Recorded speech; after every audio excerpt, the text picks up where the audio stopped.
হাই everyone, মই পল্লৱী নতুন এটা মিনি ব্লগৰ সৈতে আকৌ এবাৰ আহিছোঁ আৰু এয়া ডাইৰেক্ট খোৱা বস্তুৰ পৰাই ষ্টাৰ্ট কৰিছোঁ। এয়া পুৰি, আলু ভাজি, ফ্ৰাইড ম'ম', মিঠাই। তো সন্ধিয়া সময়ত বাহঁতৰ ঘৰত আহিলোঁ, ডাঙৰ বাহঁতৰ ঘৰত আহিলোঁ। তাৰপিছত এইবোৰ খাবলৈ দিলে আৰু এইফালে মা আৰু মাজুবাই টিভি চাই আছে। মানে মা আৰু মই বোলো বাহঁতৰ ঘৰত বহুত দিন যোৱা নাই, ডাঙৰ বাহঁতৰ ঘৰত। তো আহিলোঁ আৰু এইফালে চুমু আৰু জোনবা আহিলে, যিহেতু মোৰ বা বহুতকেইজনী হয়। আৰু এইফালে ডুগুহঁতো আহি পালে, সৰু বাহঁতো আহি পালে, গুণু, ডুগু, মামু, চুমু সকলোবোৰ আহি পালে। মানে আমি ছাডেনলি গোটেইবোৰ লগ হ'লোঁ, ওচৰতে যিহেতু আমাৰ সকলোৰে ঘৰ। তো আহি মানে গোটেইখিনি লগ হ'লোঁ।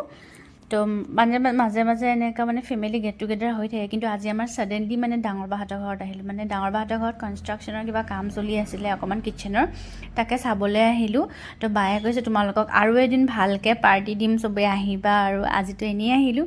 তাৰপিছত আকৌ ৰাতি ডিনাৰৰ কাৰণে পোলাও, চিকেন কিবাকিবি বায়ে অৰ্ডাৰ কৰিলে, এইবোৰ খালোঁ। তাৰপাছত এতিয়া মাৰ্চেলক বাই দি আমাৰ যাবলৈ হ'ল, কিন্তু মাৰ্চেলেনো আমাক ক'ত মানে যাবলৈ দিব।